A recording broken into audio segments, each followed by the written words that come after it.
चलिए स्टार्ट करते हैं। आज क्या है? रोटेशनल डायनेमिक्स का लेक्चर नंबर 8। लास्ट क्लास में क्या पढ़ा था? एंगुलर मोमेंटम पढ़ लिया था और एंगुलर इम्पल्स। ठीक है, एंगुलर इम्पल्स क्या होता है? जब लार्ज अमाउंट ऑफ टॉर्क एक शॉर्ट इंटरवल ऑफ टाइम के लिए अप्लाई होता है किसी बॉडी के ऊपर तो कहते हैं एंगुलर इम्पल्स। कहाँ से ड्राइव हुआ था? वापस से हम लोग पीछे पढ़ के आ रहे हैं, न्यूटन्स लॉ ऑफ मोशन है ना, उसमें स्ट्रेट लाइन मोशन पढ़ा था। उसमें कहते थे यार कोई भी अगर आपका फोर्स F लग रहा है एक शॉर्ट स्पैन ऑफ टाइम के लिए तो कहते थे कि ये इम्पल्स है ना। अब ये एंगुलर में क्या हो जाएगा? बिकॉज यहाँ पर फोर्स नहीं लगता है, यहाँ पे मोमेंट ऑफ फोर्स लगता है, दैट इज टॉर्क। तो फोर्स में क्या आ जाएगा? टॉर्क, और टाइम की जगह टाइम ही रहेगा, राइट। तो ये मैंने आप लोगों को सिखा दिया था, रिलेशन भी बता दिया था, दोनों के बीच में रिलेशन क्या होता है ये पीछे आपका लिखा हुआ है। ठीक है, फिर मैंने ये कुछ इंपॉर्टेंट पॉइंट बताए थे कि एंगुलर मोमेंटम जो होता है L इज इक्वल टू क्या होता है? R cross P। P क्या है? लीनियर मोमेंटम है। क्या है? Linear momentum. ठीक, क्रॉस वर्ड करने के लिए सिखाया था आप लोगों को, है ना। ये देखो क्या लिखा हुआ? Relation between torque and angular momentum भी सीखा था हम लोग ने। टॉर्क क्या होता है? I into alpha. I क्या है? मोमेंट ऑफ इनर्शिया, जो कि पढ़ के आ रहे हैं, सेंटर ऑफ मास के अंदर ही पढ़ के आ रहे थे। ठीक है, उसके बाद का टॉपिक है। तो इनर्शिया और अल्फा क्या होता है? Angular acceleration. The rate of change of angular momentum is equal to what? Torque. क्या होता है? टॉर्क। बीच में क्या है आपका? इनर्शिया, अल्फा का भी रिलेशन यहाँ पर है। आज क्या करेंगे? क्वेश्चंस लगाएंगे इसी टॉपिक के ऊपर। चलिए देखिए, क्वेश्चन नंबर 1 क्या कह रहा है? अ पार्टिकल ऑफ मास कितना दिया हुआ है? 0.01 kg having position vector r दिया हुआ है। Very good. ठीक है, 10I plus 6J is moving with a velocity of 5 metre पर सेकंड। तो क्या करेंगे? क्रॉस प्लॉट करेंगे कि नहीं करेंगे? ठीक है, कैलकुलेटेड इट्स एंगुलर मोमेंटम। तो यार L का अभी पीछे फॉर्मूला बताया था, क्या था? R क्रॉस P, है ना। तो ये क्या हो जाएगा? R cross M V vector. M बाहर आ जाएगा और फिर क्या आ जाएगा इसका? R क्रॉस, एकदम एग्जैक्टली यही चीज मैंने आप लोगों को I J K के लिए ही पढ़ाई थी। अब तुम्हें याद होनी चाहिए, यहाँ जस्ट ये नीचे लिखा हुआ है, राइट।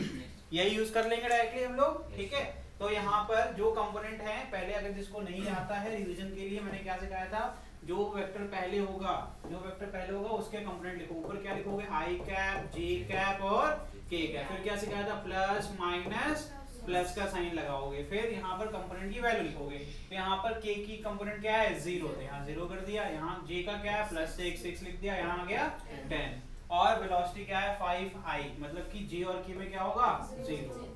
ठीक है, कितना आसान था, है ना। फिर क्या सिखाया था मैंने? इसके लिए सॉल्व करना है तो सबसे पहले प्लस का है तो यहाँ लिख देंगे प्लस I कैप। ठीक है, फिर से रिवीजन करवा रहा हूँ, ये कई बार हो चुका है, ये आखिरी बार है। फिर क्रॉस मल्टीप्लाई करेंगे, 0 ही है तो यहाँ क्या आएगा? 0, खत्म हो गया। ठीक है, फिर माइनस J कैप। इस बार क्या करेंगे? J का रो और J का कॉलम एलिमिनेट कर देंगे, रिमेनिंग को क्रॉस मल्टीप्लाई करेंगे। ये गया कॉलम, ये गया रो। ठीक है, अब यहाँ क्या करेंगे? 0 और ये भी 0, क्या आ गया? 0। फिर अब आएगा K। अब K के लिए करेंगे सेम एक्टिविटी। K के ऊपर साइन कौन सा है? Plus, plus K cap. तो ये गया इसका कॉलम और ये गया इसका रो, बचे हुए को क्रॉस मल्टीप्लाई। ठीक है, तो क्या जाएगा? माइनस 0 माइनस, देखो पहला क्या आ गया? पहले ये होता है, 0 into 10 0 हो जाएगा। माइनस साइन लगाएंगे, 5 6 आंसर कितना आ गया? Minus 30 K cap. लो ये इसका आंसर है। किसमें? हाँ वो तो कर लोगे, माइन तो कर लोगे। ये तो मैंने बताया कि क्रॉस प्रोडक्ट का क्या रिजल्ट है। ठीक है, तो इसमें पुट करते हैं, दिया जाएगा कितना? 0.01 इंटू माइनस 30, फिर यहाँ पर K कैप। ठीक है, आंसर आ गया। माइनस साइन रिप्रेजेंट करता है डायरेक्शन। क्या रिप्रेजेंट करता है? डायरेक्शन, जो कि माइनस Z एक्सिस की तरफ होगा। तो आंसर आ गया -0.3 K कैप। और इसका यूनिट क्या होगा? यूनिट तो दो, यूनिट क्या होगा? भूला भूला सा लग रहा है। यूनिट तो डिराइव करना बहुत आसान है यार। मोमेंटम की यूनिट और आपके लिए मोमेंटम की यूनिट हो जाएगी इनटू जो आपका आर क्या है? मीटर है, मीटर ही तो है ना। कितना आ जाएगा? इन टर्म्स ऑफ जूल क्या कहेंगे? जूल पर और भी यूनिट होती है, वो भी डिराइव लिख सकते हो। ठीक है, यूनिट नहीं आता है ड्राइव करना, फिजिकल वर्ल्ड पढ़ा डाला सर, यूनिट डायमेंशन पढ़ा डाला। इंडिविजुअल क्वांटिटी का निकाल लो और फिर मल्टीप्लाई कर दो, यूनिट मल्टीप्लाई हो जाती है। इतना ही तो करना होता है। चलिए आगे बढ़ते हैं। वहाँ आर की देख लिखा हुआ मीटर, इसको अभी भी नहीं आ रहा है उस गधे के लिए, उस पर्टिकुलर गधे के लिए। वो मीटर है और यहाँ पर क्या है? मीटर पर सेकेंड और 1 किलोग्राम है। तो क्या है? किलोग्राम मीटर स्क्वायर पर सेकेंड। क्या आ गया, किलोग्राम मीटर स्क्वायर, ठीक है।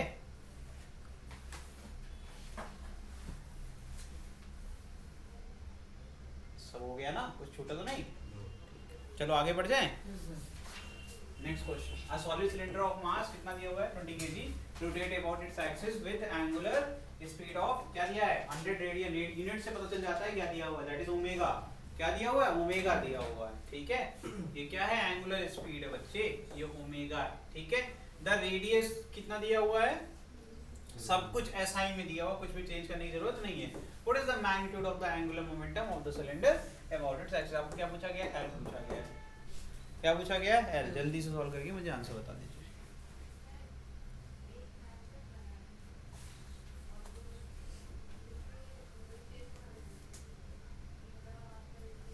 तो एल का एक और फॉर्मूला था, क्या था, L is equal to I omega. L is equal to का फॉर्मूला कौन सा होता है, आई ओमेगा। अच्छा ये कैसे आया, इसको अभी भी नहीं याद आ रहा है, जस्ट एक स्लाइड पीछे जाएंगे तो आपको दिख जाएगा।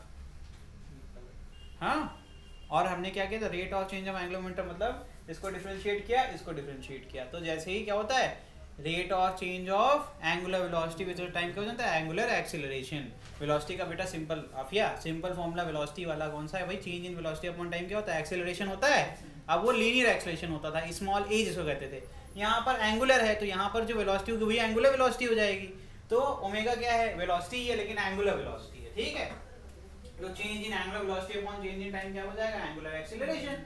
तो इसको जब डिफरेंशिएट करते हैं तो क्या ये चेंज को ही रिप्रेजेंट करता है, स्मॉल डी क्या रिप्रेजेंट करता है, स्मॉल चेंज को, ठीक है। तो ये अल्फा ही तो बनेगा, ठीक, समझ में आ रहा है।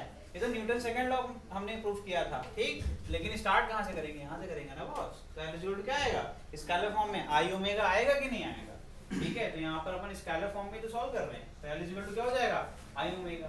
आई निकालना बहुत आसान है, क्या हो जाएगा 1/2 mr स्क्वायर। कैसे मुझे पता, ये भैया सॉलिड सिलेंडर है, मैंने पूरा एक टेबल बनवा रखा है और बोला है ऑलरेडी, इसने बोल रखा है कि उसके ज्योमेट्रिकल सेंटर पे ही उस एक्सिस है, पढ़ो उसको, रोटेट्स अबाउट इट्स एक्सिस लिखा हुआ है।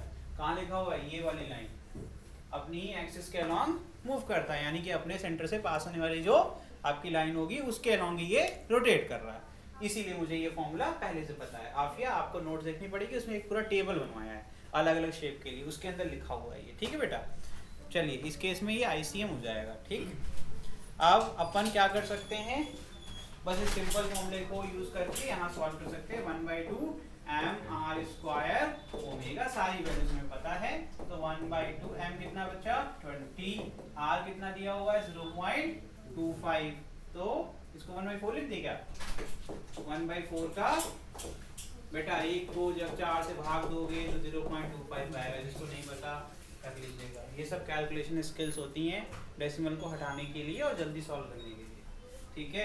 इनटू ओमेगा कितना है 100 है, बहुत अच्छे, ठीक है। ये हो जाएगा 1/2 इंटू 20 इंटू 1/4 इंटू 1/4। मैंने कभी नहीं सिखाया कि मल्टीप्लाई करो, मैंने हमेशा यही बोला है कि मल्टीप्लाई बिल्कुल मत करो, यही तो बोला है ना हमेशा, उससे फायदा भी होता है, उससे हमेशा फायदा होता है। यहाँ क्या आ जाएगा 5 इंटू 25/2। आई थिंक क्लियर है क्या करना है, इसका आंसर किसमें आएगा। अब यहाँ से 2 से तो डिवाइड कर ही लोगे, कितना आ जाएगा 12.5, यही तो आएगा, ठीक। 12 बजे स्टार्ट होता है 0.53 है, तो हो जाएगा 62 टोटल कितना आ गया, ये इसका यूनिट क्या होगा जूल पर, ये आंसर है इसका, ठीक है बेटा। आगे बढ़ जाए,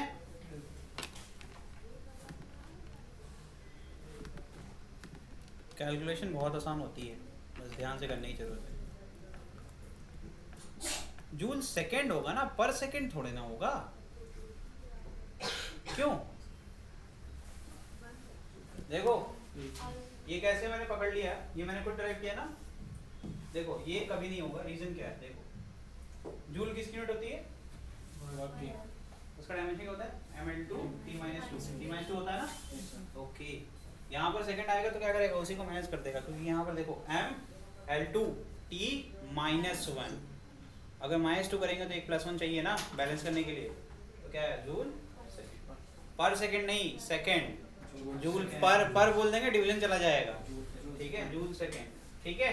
अब ये एकदम बैलेंस हो गया, ठीक है। तो dimension of this will be equal to what, ml2t - 1। इसको नहीं पता याद कर लो, यहीं से पकड़ा मैंने गलती, ठीक है, वो जूल सेकंड लिखा हुआ है।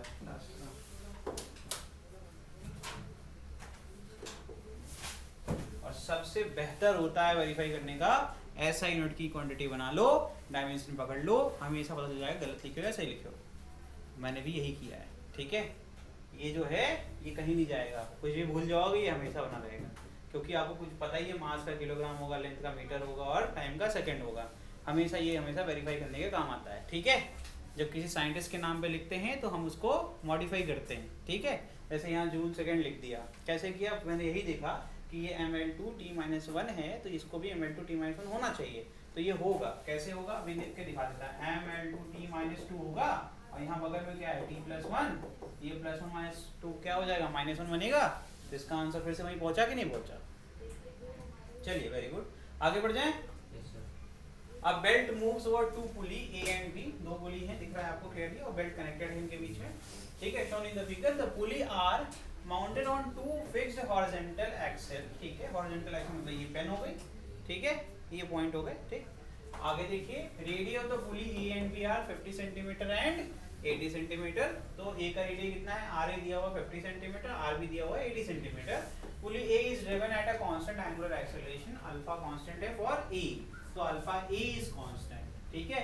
अल्फा A कांस्टेंट होने का मतलब क्या हो सकता है, आप या एक्सेलरेशन कांस्टेंट कब होता है, जब रेट ऑफ चेंज कांस्टेंट हो, वेलोसिटी बदल तो रही है लेकिन बार बार बराबर रेट से बदल रही है। अच्छा ओमेगा कांस्टेंट हो जाएगा तो अल्फा 0 हो जाएगा। एक प्रॉब्लम है इसमें, इस सेंटेंस को अच्छे समझिए।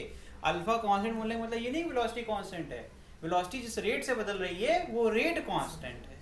जैसे मान लो पहले जो मेरा एंगुलर एक्सेलरेशन है वो 100 रेडियन पर सेकंड है, फिर बाद में हो गया 120 रेडियन पर सेकंड, तो इसका क्या हो गया 140 हो गया, इस तरीके से। तो चेंज आ रहा है वो 20 का आ रहा है, समझ में आया। ये चेंज कांस्टेंट है but omega is not constant. अगर ओमेगा कांस्टेंट बोल दिया तो क्या होगा 100 ही बना रहेगा, और जब 100 बना रहेगा इसका मतलब अल्फा 0 होना पड़ेगा। गेटिंग, बहुत छोटी छोटी बातें हैं, ठीक। आगे देखिए, कांस्टेंट एंगुलर एक्सेलरेशन बोला, ठीक है, इसका मतलब कि ओमेगा चेंज हो रहा है लेकिन कांस्टेंट रेट पर। ये दिया हुआ है 0.8 रेडियन पर second until the pulley B acquires an angular velocity of 10 radian पर सेकंड। कह रहे हैं ये कब तक होगा, ये तब तक होता रहेगा जब तक आपका B का ओमेगा कितना ना हो जाए 10 रेडियन पर सेकंड। मतलब ऐसा नहीं कि हमेशा के लिए बात ट्रू है, ये बात एक लिमिटेड टाइम इंटरवल के लिए ही ट्रू होगी। Very good. The belt does not slide on either, मतलब स्लाइड नहीं हो रही है, मतलब कि ग्रिप अच्छी बनी हुई है। जैसे होता है ना कभी कभी स्टार्ट करते हैं तो स्किड कर जाती है, स्किड नहीं कर रही है, लगी हुई है साथ में, मतलब जितना ये रोटेट करेगा बेल्ट साथ में मूव करेगी। Question number 1, find the acceleration of a point C. अच्छा, पॉइंट सी का एक्सेलरेशन निकालना है on the belt and angular acceleration of the pulley B. ठीक है, आपसे बोला गया है कि you have to find the alpha B and एक पॉइंट मार्क कर दिया किसी बेल्ट पर, पॉइंट सी बोल दिया उसको, और बोला कि उसका एक्सेलरेशन निकालो, बिकॉज बेल्ट तो स्ट्रेट लाइन मोशन करेगा, तो यहाँ पर कौन सा एक्सेलरेशन आएगा, लीनियर एक्सेलरेशन आएगा बेटे। क्या आएगा, लीनियर एक्सेलरेशन। मैंने क्या माना है, इस तरीके से रोटेट कर रही है, मैंने एज्यूम कर लिया, क्वेश्चन में दिया नहीं था। ठीक है, आगे how long does it take for the pulley B to acquire an angular velocity of 10 radian per second. Second question में आपसे टाइम पूछा जा रहा है। क्या पूछा जा रहा है, टाइम, कितना समय लगेगा उसको 10 रेडियन पर सेकेंड तक पहुंचने में, किसको, बी वाली पुली। क्वेश्चन समझ में आया, कुछ फटाफट गिवन निकाल के लिख लो, जितना आता है उतना कर लो, बाकी हम कराएंगे। ठीक है, अच्छा क्वेश्चन है ये।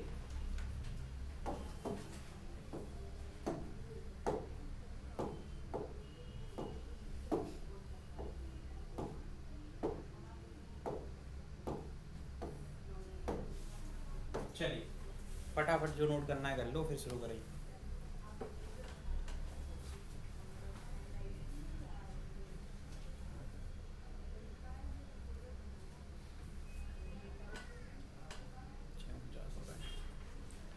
साढ़े 7 तक तो पढ़ ही सकते हैं। नहीं नहीं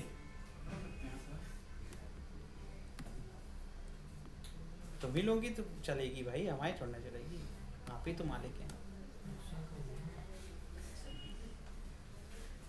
सुनने में अच्छा लगता है ना। चलिए अब थोड़ी सी बातें कर लेते हैं इंपॉर्टेंट वाली, ठीक है।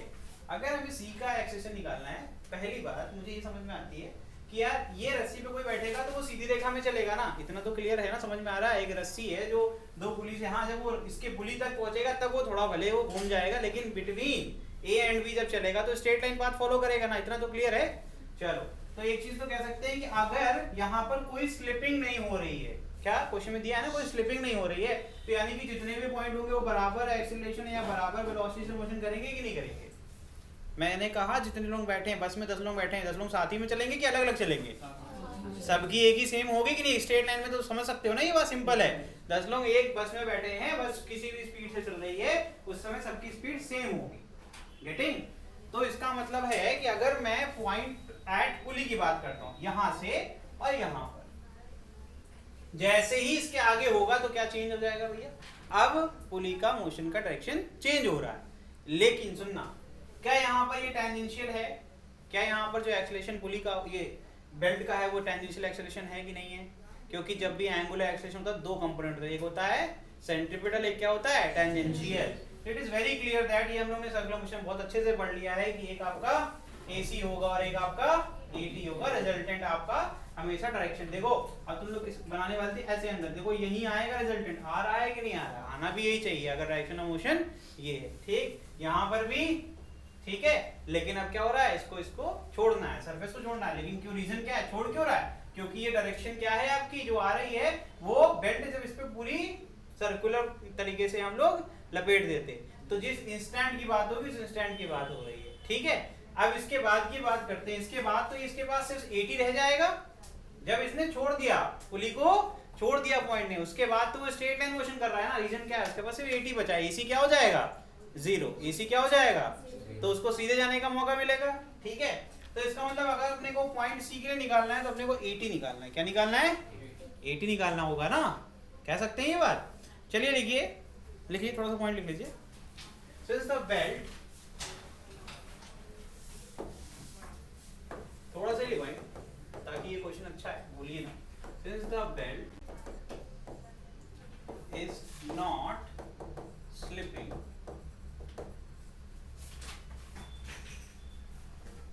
ठीक है, magnitude of velocity and acceleration of any point, magnitude of velocity and acceleration, या ए लिख दूं क्या? चलो ए डबल से समझ जाओगे, ठीक है।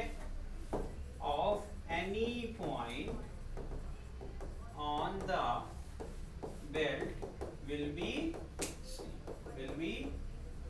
क्या होगा बेटा? वो सेम होगा, ठीक है। देन AT का रिलेशन तो याद ही होना चाहिए आप लोगों को, AT तो याद ही होगा यार। AT इज इक्वल टू क्या करते थे अपन? अल्फा क्रॉस R वेक्टर, है ना। और AC का रिलेशन क्या था? अब AC यहाँ बदलेगा कि नहीं बदलेगा दोनों के लिए? AC इज इक्वल टू हो जाएगा, क्या हो जाएगा बेटा बताओ? In terms of angular acceleration अगर पूछना है तो। पानी नहीं है क्या क्लास में? अब हम अगर बात करें सिर्फ, चलो ठीक है सेंटीमीटर की बात नहीं करते अभी, ठीक है। एक्सीलरेशन एट पॉइंट C, मैं पॉइंट C पे आता हूँ, ठीक है। पॉइंट C पे आ सकता हूँ ना मैं?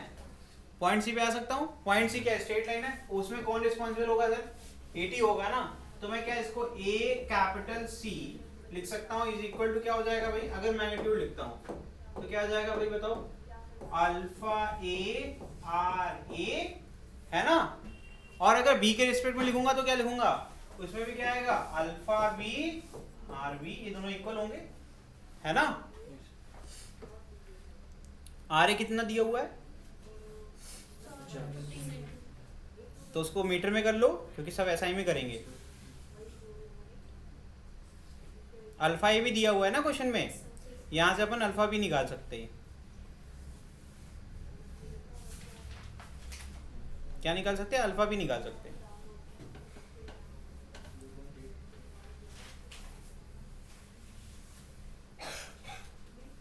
पहले AC निकाल लो, AC कितना आ जाएगा? 0.8 इंटू 50 सेंटीमीटर है क्या? तो 0.5 हो जाएगा। 5 हटे क्या होता है? 40 हो जाएगा। तो आंसर कितना है? 0. अरे मल्टीप्लाई कर ले बच्चे, ये यहाँ से हम लोग AC निकाल सकते हैं। कितना है ये? 0.8 रेडियन पर सेकेंड इंटू बेटा 50 सेंटीमीटर है। 50 सेंटीमीटर को 10⁻⁻² से मल्टीप्लाई करोगे आएगा 0.5 मीटर। सिंपल है, 100 से डिवाइड किया मैंने उसको। ठीक है, 2 डेसिमल प्लेसेस हैं, तो जब 40 आ जाएगा तो 0.4 ही तो आएगा। तो आंसर कितना आएगा इसका? 0.4 मीटर पर सेकेंड स्क्वायर। लो भाई AC भी मिल गया।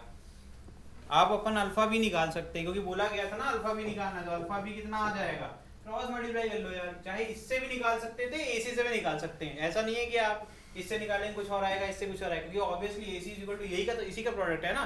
तो ये भी 0.4 ही आने वाला और ये भी 0.4 ही है। तो क्या कर सकते हैं अपन? AC upon what? RB। ये है 0.4, RB कितना दिया हुआ था? 80। हाँ 80, 0.8 हो गया बेटा। मैंने क्या सिखाया था? जब डेसिमल प्लेस सेम हो तो काट दो। ठीक है, ये जगह 1/, तो आंसर कितना है? 0.5 मीटर पर सेकेंड रेडियन पर सेकेंड होगा ये तो, है ना? रेडियन पर सेकेंड स्क्वायर होगा ना ये। जिसको याद नहीं है मैं सिखा देता हूँ। Alpha is equal to d omega by omega होता है radian per second divide by second, तो क्या हो जाएगा? Radian per second square. जिसको याद नहीं है उसके लिए। ठीक है, सब कुछ तो हो गया। तो क्वेश्चन नंबर 1 सॉल्व हो गया। दूसरा क्वेश्चन कह रहा है टाइम बताओ मुझे। तो अब यहाँ पे कौन सा यूज कर सकते हैं? हमारे पास फॉर्मूले हैं। कौन सा यूज करना चाहते हो? First equation of rotational dynamic use कर लें। क्या होता था? Omega is equal to omega naught. सब हो रहा है क्यों? Omega is equal to omega naught हो सकता है, ऐसा कोई बड़ी बात नहीं। ठीक है, वो क्लास ही इतनी अच्छी है। ठीक है, अब यहाँ पर फर्स्ट इक्वेशन के लिए omega is equal to omega naught plus alpha t. हमें टी चाहिए, हमें बाकी सब पता है। ठीक है, स्टार्टिंग फ्रॉम रेस्ट करना। ठीक है, स्टार्टिंग फ्रॉम रेस्ट। तो टी इज इक्वल टू क्या आ जाएगा बच्चे? Omega minus omega not upon. ठीक है, बी के लिए बोला गया था ना, तो बी के लिए निकाल रहे हैं अपन। तो यहाँ जाएगा अल्फा बी। अल्फा बी कितना पुट करोगे? अल्फा बी पुट करोगे ये ओमेगा बी और ये ओमेगा बी 0। ठीक है, मतलब स्टार्टिंग रेस्ट से स्टार्ट कर रही है। ठीक है, तो ये जाएगा आपका 0.5। आपको पता ही है अल्फा कितना है? अल्फा भी कितना है? 0.5। ओमेगा भी कितना पुट करेंगे बेटा? 10 माइनस 0, क्योंकि ये माना गया है, क्वेश्चन ने ऐसा ही बताया है कि ये जब ये मोशन करना स्टार्ट करेगी उसके बाद ये 10 रेडियन पर सेकंड से ये मोशन करेगा, है ना? रेस्ट से स्टार्ट कर रहा होगा, मतलब ये वो वाला हो गया। ये हैंडल ऐसे घुमा रहे हैं तो वो बगल वाला मूव कर रहा है। कभी चक्की गया? चक्की, आटे की चक्की में वहाँ एक इंजन लगा होता है और वो रबड़ का पट्टा लगा होता है। वो पट्टा घूमता है तो एक्चुअली इंजन चल रहा है ना। तो वैसे ये इंजन चल रहा है अगर वो घूम रहा है, तो चक्की चलना स्टार्ट 0 से स्टार्ट करती है ना बॉस। तो बस वही बात हो गई। ठीक है, तो यहाँ पर क्या होगा? बाद वाला केस क्या होगा? पहले 0 था, बाद में कितना हो गया? 10 रेडियन पर सेकेंड। तो फाइनल माइनस इनिशियल। इनिशियल क्या है? 0। तो 10 माइनस 0, अल्फा भी कितना निकाला हम लोग ने? 0.5। तो 10 अपॉन 0.5 का 1 अपॉन 2 कहाँ चला जाएगा? ऊपर 20 सेक। आंसर आ गया 20 सेकंड। देखा कितना आसान क्वेश्चन था? क्वेश्चन समझने की देरी होती है, बस समझ जाओगे तो सब कुछ आसान लगेगा।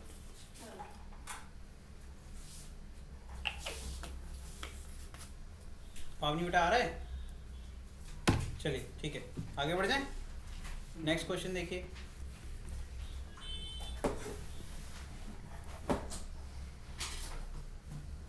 आगे बढ़े।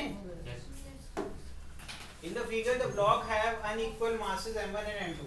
m1 m2 unequal है, इसका मतलब मोशन तो होगा। ठीक है, कोई भी एक जो भी ग्रेटर होगा, यहाँ दिया हुआ m2 ग्रेटर देन, मतलब क्लियर है कि इधर जा रहा है और ये ऊपर। ठीक है, ये ऊपर एक्सीलरेट करेगा, ये नीचे। इधर अपन जाते हैं वही हमारे लिए डायरेक्शन पॉजिटिव होती है। सिखाया था ना न्यूटन्स लॉ मोशन में has a downward acceleration a, the pulley p has a radius of r. कितना रेडियस है इसका r, ठीक है, एंड सम मास, ठीक है, उसका कुछ मास भी है, वेरी गुड, मतलब ये मासलेस नहीं है, सिस्टम में इसका मास ऐड होगा। आगे देखिए, the string does not slip on the pulley, मतलब ये ग्रिप अच्छी है, यहाँ स्लिपिंग नहीं होगी, मतलब इसका मतलब जितने भी पॉइंट होंगे इस पुली के स्ट्रिंग पर वो सब बराबर same magnitude of acceleration and velocity से मोशन करेंगे। पीछे पढ़ा के आ रहा हूँ, दोबारा नहीं बताऊंगा। Find the acceleration of the block and angular acceleration of pulley. आपको क्या निकालना है, इसका अल्फा निकालना है और आपको ए की वैल्यू निकालनी है। दो क्वेश्चन है, ठीक, तो एक आपका स्ट्रेट लाइन से हो जाएगा सॉल्व। कैसे, इक्वेशन बनाएंगे न्यूटन्स लॉ ऑफ मोशन का जैसे बनाते आए हैं एफबीडी बना करके, तो उससे ए मिल जाएगा, फिर रिलेशन की मदद से हम अल्फा निकाल लेंगे। इतना ही करना है, जल्दी करिए, ठीक है। कैसे, रिलेशन क्या होता है, तो चलिए आगे बढ़ जाएं। तो क्या करेंगे, एफबीडी बनाएंगे, फटाफट जल्दी जल्दी बनाओ।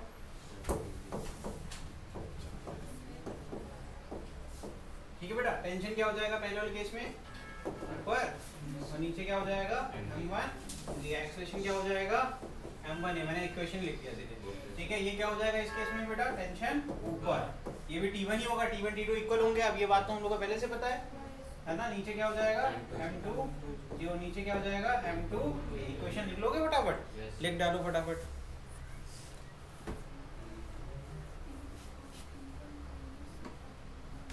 एक सेकंड, मासलेस नहीं है ना केस, टेंशन बदलेगा, टेंशन बदल जाएगा, टेंशन बदल जाएगा। रीजन क्या है, जो केस पढ़ाया था न्यूटन्स लॉ ऑफ मोशन में, लिखवाया था स्पेशली कि जब भी मासलेस पुली होगी तो टेंशन सेम रहेगा स्ट्रिंग में, मास आ गया इसलिए टेंशन बदल जाएगा, ठीक है। इक्वेशन को फिर से लिखो। और जो चेंज इन है, तो जो यहाँ फोर्स होगा उसका से क्या होगा, टॉर्क होगा कि नहीं होगा, क्योंकि देखो ध्यान से कि दो फोर्स लग रहे हैं, एक ऊपर एक नीचे की तरफ, ऐसा कुछ। सही कह रहे हैं गलत कह रहे हैं, सही कह रहे हैं गलत कह रहे हैं, ये बताओ। टेंशन दो कपल फोर्स बन रहा है कि नहीं बन रहा है, रस्सी का एक एंड इसको नीचे खींच रहा है, एक ऊपर ले जा रहा है, गेटिंग, टॉर्क होगा कि नहीं होगा। चलो, तो इसका मतलब क्लियर है कि जो अप्लाइड फोर्स है इनटू रेडियस कर देंगे, फोर्स इनटू परपेंडिकुलर डिस्टेंस, तो क्या बन जाएगा ये टॉर्क का इक्वेशन। तो इसके ऊपर जो फोर्स आएगा वो क्या आएगा, T2 माइनस T1 आएगा कि नहीं आएगा। अरे T2 नीचे ले जा रहा है इस वाली स्ट्रिंग का टेंशन, और ये T1 इसमें है, तो T1 ऊपर जा रहा है ना। तो T2 minus T1 net resultant force on the pulley into perpendicular distance from the axis, that is radius of the पुली, क्या बन जाएगा, टॉर्क बन जाएगा कि नहीं बन जाएगा। तो इन दोनों की वजह से क्या करेंगे अपन, T2 माइनस T1 की वैल्यू निकालेंगे। जल्दी करिए, तो पहला इक्वेशन क्या हो जाएगा, T1 माइनस mg, क्योंकि जिस डायरेक्शन में अपन जाते हैं वो हमेशा पॉजिटिव, ठीक है। तो ये हो जाएगा T1 minus mg is equal to क्या हो जाएगा, m1 a, इक्वेशन नंबर 1। यहाँ क्या हो जाएगा बताइए, m2g minus T2, m2g minus T2 is equal to m2 a, equation number 2।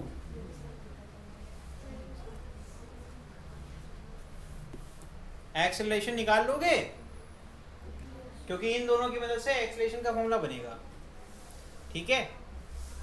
तो यहां से अगर टॉर्क निकालना है तो total torque on pulley will be क्या हो जाएगा, अभी सिखाया था, net force on the pulley that is T2 minus T1 into perpendicular distance is equal to क्या हो जाएगा, I alpha, equation number 3। I alpha क्या होता है, टॉर्क, I क्या है इनर्शिया, अल्फा क्या है एंगुलर एक्सेलरेशन, ठीक है, ठीक। और लास्ट रिलेशन क्या होता है, tangential acceleration is equal to what, tangential acceleration के लिए अभी पढ़ाया था, AT is equal to alpha into r, क्या हो जाएगा, A is equal to alpha into r, this is your equation number 4। 4 equation बन गए, ठीक है। अब इन चारों इक्वेशन का यूज करके आपको अल्फा ज्ञात करना, अल्फा निकल जाएगा, ठीक है। Alpha is equal to last वाले से करना चाहे तो क्या आ जाएगा, क्योंकि हमें एक्सेलरेशन ऑफ द ब्लॉक चाहिए और एंगुलर एक्सेलरेशन चाहिए, तो एक्सेलरेशन वैल्यू निकालोगे, जब एक्सेलरेशन मिल जाएगा तो इक्वेशन नंबर 4 को ऐसे करके लिख दोगे, आपको क्या मिल जाएगा, अल्फा। तो ए की वैल्यू पहले फाइंड करो, उसको पुट कर दो, you will get the answer. तो ए कैसे मिलेगा, ए मिलेगा 1 2 की मदद से, 1 और 2 की मदद से।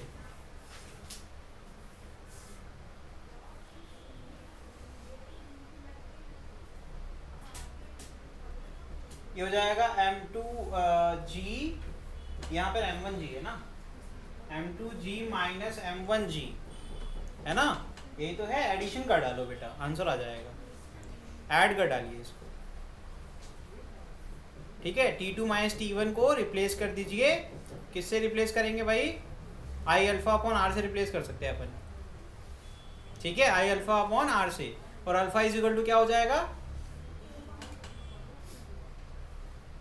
अल्फा इज इक्वल क्या लिख सकते हैं? ए अपॉन आर, कर डालो। यही तो बोल रही थी, सुनाई नहीं दिया मुझे। आगे बढ़े, चलो हम करके दिखा रहे हैं, टाइम वेस्ट हो रहा है आप लोगों का, ठीक है। कीमती समय खराब नहीं होना चाहिए, है ना। क्या जाएगा भाई? इसको ऐड कर रहे हैं, ठीक। तो क्या जाएगा? 2 प्लस 1, ठीक है। 2 क्या है? M2G, ठीक है। प्लस करेंगे, यहाँ माइनस में है तो माइनस M1G। मुझे G यहाँ से कॉमन लेना है, मुझे क्या लेना है? G को कॉमन लेना है बॉस, तो मैं ये लिख दूंगा ऐसे, ठीक है। फिर क्या है?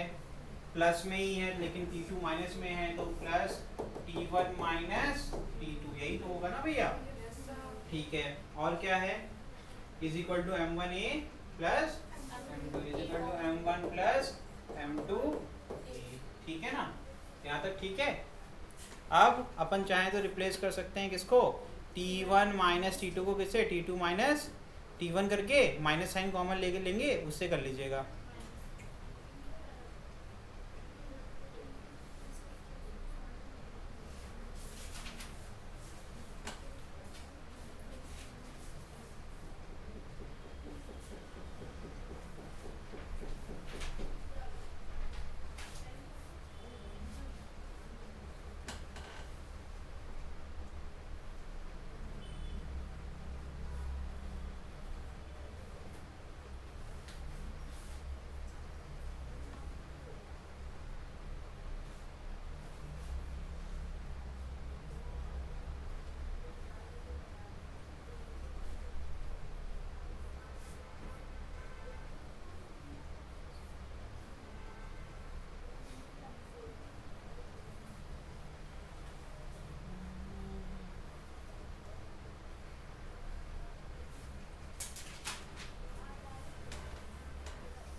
उसको भी एक ही तरफ कर दो ना, उसको भी एक ही तरफ कर दो। T2 माइनस T1 को भी एक तरफ ले जाओ।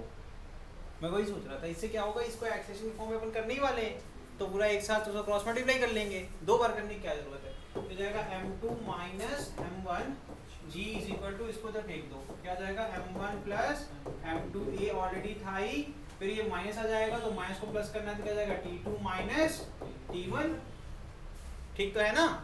और T2 माइनस इक्वेशन नंबर 3, ये from equation number 3, from equation 3 ये हो जाएगा T2 minus T1 is equal to I alpha upon R. Alpha is equal to A upon R होता है बेटा, जिसको नहीं पता। Alpha is equal to acceleration upon radius, ये हो जाएगा आई ए अपॉन आर था ही, ये हो जाएगा आई ए अपॉन आर स्क्वायर, ठीक है। इससे फायदा हो गया एक्चुअली, ये टाइम वेस्ट नहीं होगा। हो जाएगा M1 प्लस M2, और फिर देखो बेटा प्लस में क्या हो जाएगा? आई अपॉन आर स्क्वायर, बाहर कॉमन क्या लिया? ए।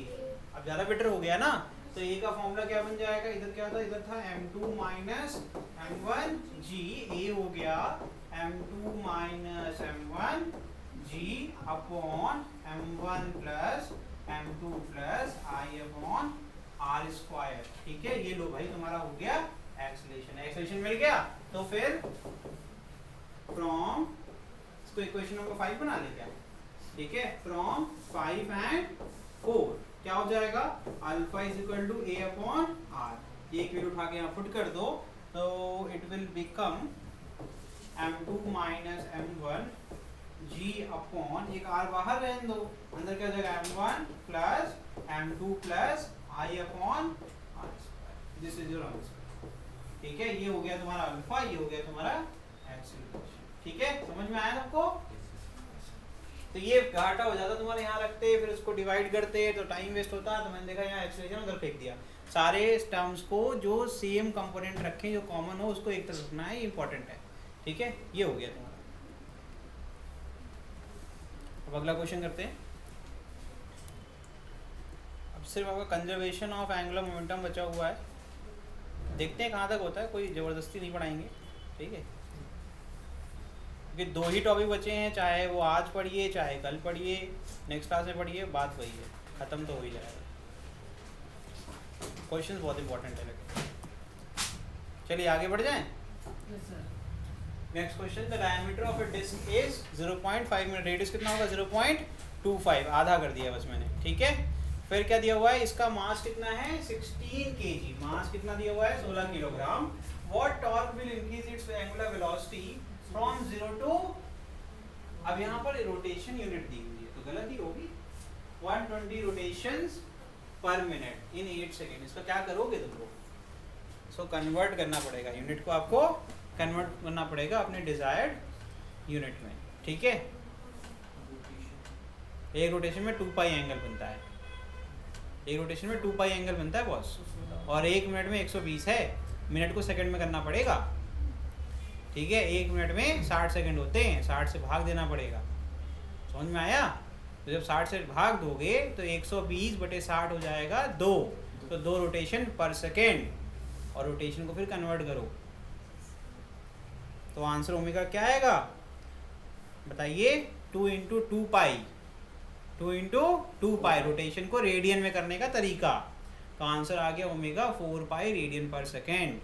ऐसे करा जाता है। ठीक है, रोटेशन का मतलब एक चक्कर लगाएंगे तो 360 डिग्री बनेगा, और 360 को रेडियन में 2 पाई लिखते हैं। ठीक है, और एसआई यूनिट एंगल की क्या होती है, सप्लीमेंट्री यूनिट ऑफ एसआई क्या होता है भाई, रेडियन। क्या होता है, रेडियन। तो वहां से मैंने रोटेशन को हटाकर रेडियन लेकर के आया। ठीक, मैं दिखा रहा हूँ कैसे।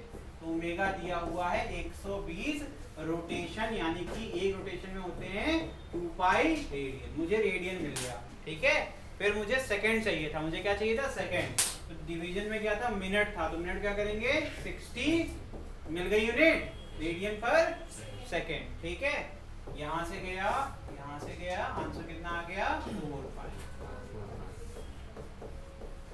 ये हो गया। ठीक, तो आपसे पूछा क्या गया है, आपसे पूछा गया है टॉर्क। ठीक है, कितना होना चाहिए कि आपका ओमेगा 0 से इंक्रीज करके कितना हो जाए 4 पाई रेडियन पर सेकेंड। यार ये फाइनल ओमेगा, ये इनिशियल ओमेगा, अभी तो सिखाया था मैंने, कुछ फॉर्मूले सिखाए थे, पीछे जस्ट करके आ रहे हैं, टाइम निकालने के लिए भी इस्तेमाल किया था, कुछ दिमाग थोड़ा बहुत लगाएंगे तो आप कर सकते हैं खुद। एक और फॉर्मूला आपके पास है, tau is equal to I alpha, multiple options है, यू कैन यूज एनी। ठीक है, तो डिस्क है तो उसके सेंटर के अलॉन्ग उसका इनर्शिया 1/2 mr² हो जाएगा, तो अपन क्या निकाल सकते हैं, इनर्शिया निकाल सकते हैं। मास पता ही है, रेडियस पता ही है, 0.25 रेडियस है। ठीक है,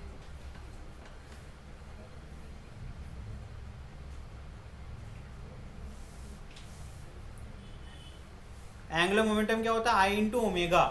ठीक है, तो अगर अपने को पता है टॉर्क इंटू ये इम्पल्स मोमेंटम, चलो यूज करने जा रहा हूँ पहली बार, देखो angular impulse momentum, angular momentum theorem कैसे, torque into time is equal to क्या होता है change in angular momentum, angular momentum L is equal to होता है आई ओमेगा, चेंज कितना आएगा रेस्ट पे था तो आई ओमेगा माइनस 0 ही तो होगा, तो इसका मतलब है चेंज को लिख सकते हैं 0। बेटा समझ में आ रहा है तुमको, और फाइनल ओमेगा कितना दिया हुआ क्वेश्चन में दिया हुआ है, that is 4 pi radian per second.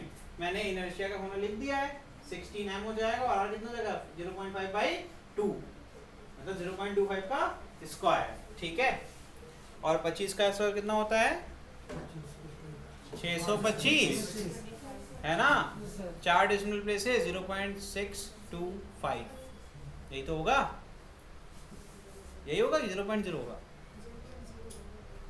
सही बोल रही है 0.0 होगा। ठीक है, 4 डेसिमल प्लेसेस होंगे ना, तो 625 में 3 ही तो आ रहे हैं, तो एक 0 लगेगा कि नहीं लगेगा, चलिए तो यहाँ से आ गया क्या जाएगा आई ओमेगा। टाइम कितना दिया हुआ है 8 सेकेंड। कितना दिया हुआ है तो फॉर्मूला क्या हो गया final tau is equal to I omega by T. I की वैल्यू यहाँ से निकालिए, ओमेगा पता है, टी 8 है, just put the values you will get the answer. ठीक है आई कितना आएगा कोई बताएगा मुझे? अरे यार ये 1/2 इंटू 16 इंटू क्या है 0.5 मतलब अभी तो बताया मैंने सब कुछ। अरे तुम 0.5/2 का स्क्वायर कर लो यार, 5 का स्क्वायर 25 होता है यार। कितना आएगा 0.25 25 हाँ 0.5 यानी इसको 1/2 लिखूंगा। मैंने कभी भी नहीं कहा कि आपको ऐसे लिखना है। तो ये हो जाएगा किलोग्राम मीटर स्क्वायर। ठीक है अब इसको मैंने 1/2 क्यों लिखा? मैंने कितनी बार सिखाया है कि भैया इससे क्या फायदा होता है, इससे फायदा ये होता है कि हमें कैलकुलेशन आसान हो जाती है।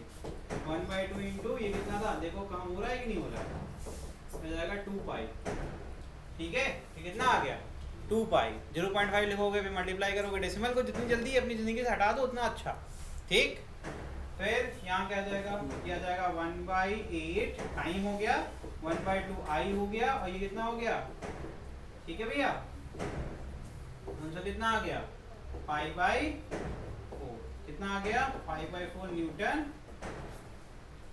ये इतना करना था आपको, कट पिट क्यों करना जब आसान हो सकता है चीज़। ठीक है डेसिमल से जितनी जल्दी नाता तोड़ लो उतना अच्छा, यही सबसे सही तरीका होता है। ठीक है आगे बढ़ जाएं। अगला सवाल during the launch from a board a diver's angular speed about her center of mass changes from 0 to 6.20 radian per second in 220 millisecond। उसके मिली दिया हुआ, मिली जानते हो रिमूव करने का तरीका 10⁻³ ठीक है। हर rotational inertia about, rotational inertia जानते हो क्या होता है उसका मतलब। ठीक है ये सिर्फ डराने के लिए लिखा है। सेंटर ऑफ मास इज 12 और जिसको कुछ नहीं आता है वो यूनिट याद कर ले यार, यूनिट से ही बदल जाएगा, इनर्शिया लिखा हुआ है यार रोटेशनल इनर्शिया का। ठीक है क्या हो जाएगा 12 kilogram metre square. During the launch what is the magnitude of her average angular acceleration, यानी कि you have to find the alpha average. Okay the average external torque यानी कि आपको ठीक है करो कैसे करोगे, फिर से इक्वेशन यूज कर सकते हैं हम लोग अपना। क्या 0 से जा रहा है ना, तो यानी कि अगर हमें निकालना है फर्स्ट इक्वेशन ऑफ मोशन के हिसाब से, first equation of rotational motion के हिसाब से omega is equal to omega naught plus alpha t. ठीक है alpha can be easily found by क्या हो जाएगा formula omega minus omega naught by t. T पता है, ओमेगा नॉट 0 है, क्या चाहिए तुम्हें जिंदगी में, सब कुछ तो दिया हुआ है। ठीक है टाइम वो दिया 220 मिली सेकेंड, 220 गुणे 10⁻³ हो जाएगा। ये दिया है बेटा ओमेगा आफिया, ये दिया हुआ है क्या हो जाएगा आफिया ही तो नाम है ना। हाँ यार हमें झटका लगा, हमें लगा गलत बोल नहीं क्या चलिए नीचे क्या है 220 इंटू 10⁻⁻। ठीक है इतना कर लो 10⁻⁻ को ऊपर भेज दो, सबसे अच्छा तरीका बता रहे हैं तुम लोग। ये जाएगा 6.20 इंटू, अब देखो जितना काम का है उतना, इसको डेसिमल हटाना है, मैंने कितने बार बोला डेसिमल को हटाना है भैया। ठीक है एक 10 रहने दो, तो नीचे क्या है 220। ठीक ये 10 मैंने इसलिए छोड़ा हुआ था, यहाँ क्या आ जाएगा 620, 100 से गुणा कर दिया। ठीक है और नीचे क्या है 22। अब तो इससे आसान डिवीजन है भी नहीं कुछ, इतना तो कर ही सकते हो, कर लोगे ना बड़े भाई। कितना आएगा 28.2 रेडियन पर। मैंने सब कुछ असाइन में लिया है इसलिए यूनिट लिखने में कोई डर नहीं होना चाहिए। ये गॉट द अल्फा। लो भैया अल्फा निकाल दिया हमने, अब तुम टॉर्क निकाल दो। टॉर्क का रिलेशन क्या था, torque is equal to I alpha. ये ए था, ये बी का सलूशन है। ठीक है इनर्शिया कितना दिया हुआ है 12, कितना दिया हुआ है देख रहे हो। क्वेश्चन समझ में अगर आ जाए तो एक भी ऐसा क्वेश्चन नहीं जो आप नहीं लगा सकते, बस क्वेश्चन समझने की देरी है, समझने का काम तो कर ही सकते हैं आप लोग। समझ में आ रहा है कि नहीं, पीछे बैठे हो? सारे फॉर्मूले घूम घूम के लग रहे हैं कि नहीं सेम टू सेम? कौन सा फॉर्मूला कब लगेगा उसके लिए आपको क्वेश्चन को 2-3 बार रीड करना पड़ेगा, तभी कुछ समझ में आएगा। ठीक है, चलिए इसको मल्टीप्लाई कर ही लेंगे आप लोग, कितना आएगा बता दें? ये 3.38 इंटू 10 पावर 2, 3.38 10 पावर न्यूटन, जो कि 338 लिखा हुआ। आपका आंसर मल्टीप्लिकेशन के बाद आना चाहिए 338 न्यूटन मीटर, जिसमें से मैंने डेसिमल लगाया है तो 100 को बाहर कर लिया है। ठीक है, कर लेंगे ना, आगे बढ़ जाएं।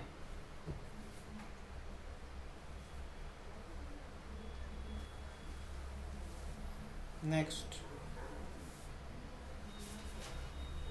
A spherical shell has a radius of 1.90 metre. बस 4 मिनट और पढ़ाएंगे बेटा, परेशान ना हो, 4 मिनट बाद छोड़ देंगे। लिखिए क्या है क्वेश्चन यहाँ पर? A spherical shell has a radius of 1.90 metre and applied torque, torque दिया हुआ है, रेडियस दिया हुआ है, टॉर्क भी दिया हुआ है 960 न्यूटन पर मीटर। ठीक है, आगे देखिए, gives the shell and angular, मतलब अल्फा दिया हुआ है 6.20 रेडियन पर सेकंड। अगर ये अल्फा है तो यहाँ स्क्वायर होगा। About an axis passing to the centre of the shell, what are the rotational inertia, यानी कि you have to find the inertia, the mass of the shell about that axis बोला गया है already. तो आपको इसमें कुछ ज़रा करना नहीं है। Tau is equal to I alpha होता है, तो आई इज इक्वल टू क्या आ जाएगा? Tau upon alpha. टॉर्क दिया हुआ है, अल्फा आपको दिया हुआ है, आपको सिर्फ और सिर्फ डिवीजन करना है। आई थिंक अब क्लियर है कि कर सकते हैं। तो ए का आंसर क्या हो जाएगा? ठीक है बेटा, ये हो जाएगा I is equal to alpha, ये दिया है 960, ये दिया हुआ है 6.20। आंसर आएगा इसका कितना आएगा? 155 किलोग्राम मीटर स्क्वायर। ठीक है, दूसरा क्वेश्चन कह रहा है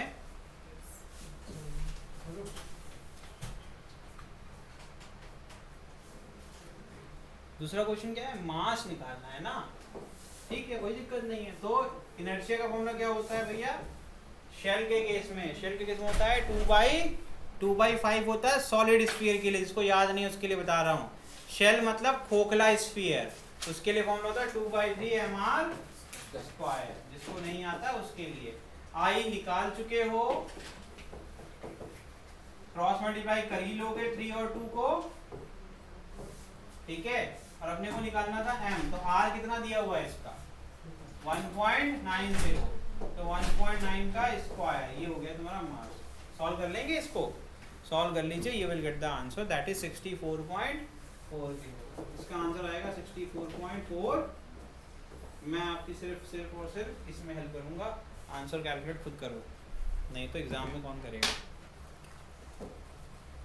ठीक है, तो ये हो गए क्वेश्चन आपके एंगुलर मोमेंटम, एंगुलर इम्पल्स और impulse momentum, angular impulse momentum theorem के ऊपर। ठीक है, और हम लोगों ने सीख लिया कि Newton second law of rotational dynamic कैसे अप्लाई होता है। समझ में आ गया?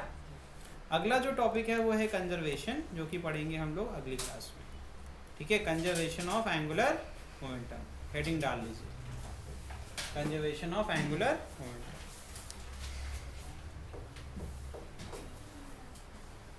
Thank you.